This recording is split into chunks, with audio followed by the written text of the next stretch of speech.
Salut à tous et bienvenue dans une nouvelle vidéo. Aujourd'hui, je vais vous montrer comment on va s'occuper d'ajouter de la végétation à notre niveau. C'est parti. Alors, pour commencer, il nous faut donc des assets. On n'a pas d'assets, donc on retourne sur Fab.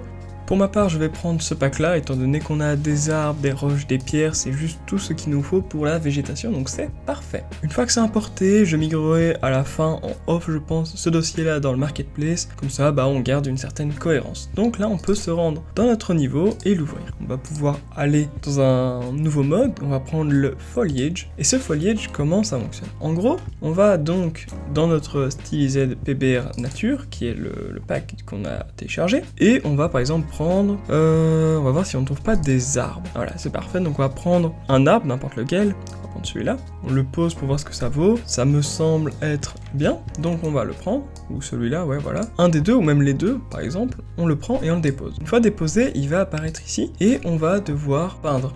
Alors là, on y arrive, on peint très bien, sauf que vous voyez qu'on est déjà à 1640 arbres déposés, donc c'est pas du tout une bonne chose. On va devoir régler le paint density en mettant peut-être un 0 devant pour...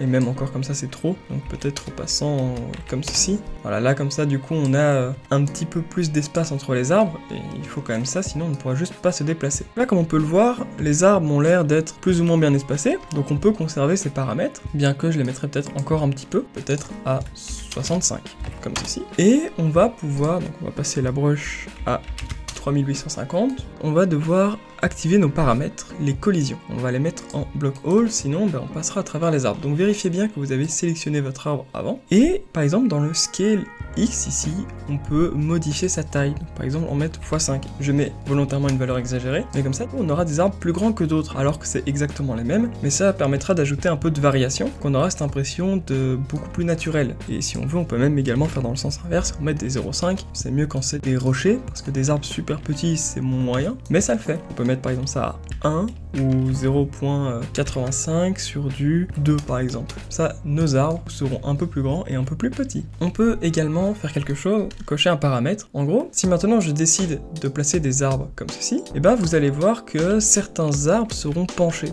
Et c'est pas spécialement beau, enfin personnellement, je trouve ça vraiment pas fou. Donc ce qu'on va pouvoir faire, c'est un CTRL Z pour supprimer tout ça. Et si jamais vous avez fait ça en plusieurs étapes et que vous pouvez plus revenir en arrière, vous pouvez aller appuyer sur le Erase ici pour les supprimer. Ensuite, donc on revient dans le Paint, et ce qu'on va faire, c'est qu'on va décocher le Align to Normal. Comme ça, maintenant, peu importe où est-ce qu'on les pose, ils seront toujours droits.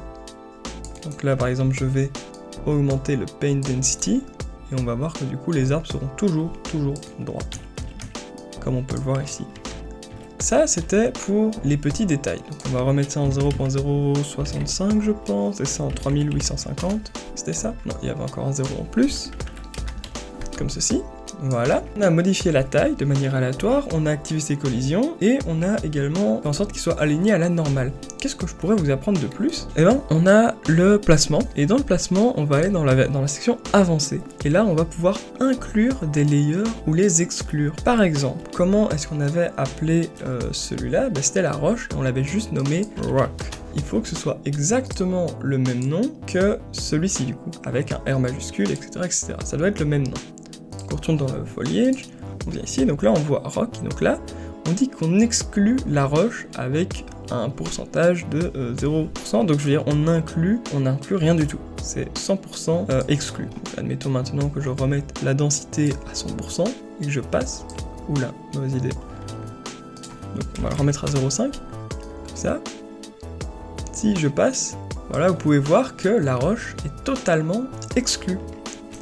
Et j'ai placé au passage 8250 arbres. Comme ceci, là, ils peuvent se placer n'importe où, sauf sur la roche. Et on peut faire pareil pour la terre, qu'on peut ajouter encore quelque chose et dire dirt, on ne veut pas d'arbre. Et donc si maintenant je viens ici, vous voyez qu'il n'y en a que sur l'herbe qui se place. Et évidemment, on peut faire en sorte d'ajouter plusieurs mèches différents, comme par exemple l'arbre qui est là, le sapin. Et le sapin, lui, on va également l'aligner à la normale, enfin ne pas l'aligner à la normale. On va lui dire que maximum, il peut aller jusqu'à 3, comme tiling. On active ses collisions, et on lui dit que par contre, contrairement à lui, il ne spawn que sur la terre. Donc rock et grass, on éjecte. Quand on vient ici, alors fatalement, là j'ai laissé cocher les deux, mais si je veux je peux le décocher comme ça, Voilà, je n'ai que mes sapins qui viennent apparaître. Voilà, maintenant on a des sapins qui n'apparaissent que sur la terre, pas sur l'herbe ni sur la roche. On va vérifier maintenant. Voilà. Et maintenant, la dernière option va être l'option d'optimisation. Qu'est-ce que j'entends par là? On va juste s'assurer que les arbres apparaissent et disparaissent au-delà d'une certaine distance, et ça, c'est le paramètre du cul distance. Alors, il est ici cul distance. Le minimum, on va mettre par exemple 5 pour l'apparition, et le maximum, on va le mettre par exemple à 1005. Ça va être très peu, mais même trop peu, voilà. On va pouvoir modifier ça légèrement, comme ceci par exemple, 15 000 ou même 25 000. Voilà, comme ça. Quand je vais m'éloigner, ils vont disparaître, et quand je vais me rapprocher, ils vont réapparaître. Et donc ça, c'est très bien pour l'optimisation, parce que quand on sera éloigné, ils vont disparaître, et quand on va se rapprocher, ils vont apparaître. Et vu que c'est des arbres, généralement, par exemple ceux qu'on voit tout là-bas, on n'y prête pas spécialement attention, et ils n'apparaissent pas. Donc par exemple ceux ici, on va juste essayer de les supprimer, donc on va mettre par exemple du 15 000 pour voir ce que ça vaut. Et voilà. Là, quand on est sur un niveau platformer, c'est pas vraiment utile de voir aussi loin, mais c'est vrai que si du coup on est tout en haut, il faudrait quand même avoir une bonne vision, mais là la vision me semble plus ou moins correcte. Après, ça dépend de la taille du niveau, mais c'est toujours intéressant. Cependant, là on a sélectionné uniquement le sapin, ce qui veut dire que les arbres, eux, on va décocher le sapin, les arbres ne sont pas impactés par ça. Ah oui, c'est vrai qu'ils n'apparaissent que sur la terre, enfin que sur l'herbe. Admettons que je me rapproche, j'ai des sapins, j'ai des arbres, mais étant donné que les arbres n'ont pas été pris en compte, bah voilà, vous voyez bien que les sapins disparaissent mais pas les arbres. Juste, on peut sélectionner si on veut les deux pour modifier les deux en même temps, ou alors sélectionner qu'un des deux, redescendre dans le cul distance et mettre par exemple 15 000.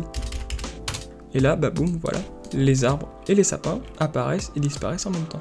Voilà les gars, c'est tout pour cette vidéo, j'espère que ça vous a plu, que vous avez appris des choses. Moi je vous donne rendez-vous dans une prochaine vidéo, à la prochaine, ciao tout le monde!